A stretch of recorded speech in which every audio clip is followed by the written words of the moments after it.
एक बार की बात है। एक साधु अपने शिष्य के साथ यात्रा कर रहे थे। रास्ते में वे एक गांव से गुजरे। गांव के बाहर एक छोटी सी झोपड़ी थी, जहां एक गरीब किसान अपनी पत्नी और बच्चों के साथ रहता था।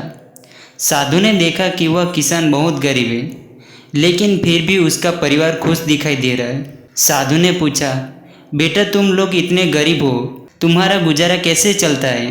किसान मुस्कुराकर बोला, गुरुदेव, हमारे पास एक बूढ़ी गाय है, वही हमारा सहारा है। उसकी दूध से हम मक्खन और दही बनाकर बेचते हैं और उसी से परिवार का पेट भरता है। साधु चुप हो गया और शिष्य को लेकर वहाँ से चले गए। रात में शिष्य ने देखा कि गुरुजी गांव लौट गए और उस गाय को चुपके से खाई में धक्का दे दिया। शिष्य घबरा गया और बोला, गुरुदेव, आपने ऐसा क्यों किया?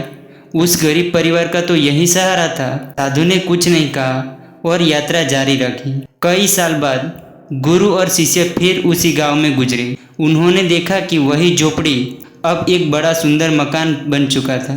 खेतों में हरियाली और संपन्नता झलक रही थी। साधु और शिष्य वहां पहुंचे। किसान ने पहचान कर प्रणाम किया और बोला, गुरुदेव, एक बार हमारी गाय अचानक मर गई थी। शुरू में तो हम बहुत दुखी हुए, लेकिन फिर हमने सोचा कि अब तो मेहनत करनी ही पड़ेगी। हमने खेतों में काम शुरू किया, अनाज उगाया और धीरे धीरे हालत बदल गई। अगर वह गाय न मरती तो शायद हम कभी आगे न बढ़ पाते। साधु ने शिष्य से कहा, कभी कभी जीवन में जो सहारा लगता है वही हमारी सबसे बड़ी रुकावट बन जाती है। जब तक वही नहीं छूटता, इंसान अपनी असली शक्ति को पहचान नहीं पाता। यह कहानी हमें सिखा दिया कि आराम का क्षेत्र छोड़कर ही असली तरक्की मिलती है।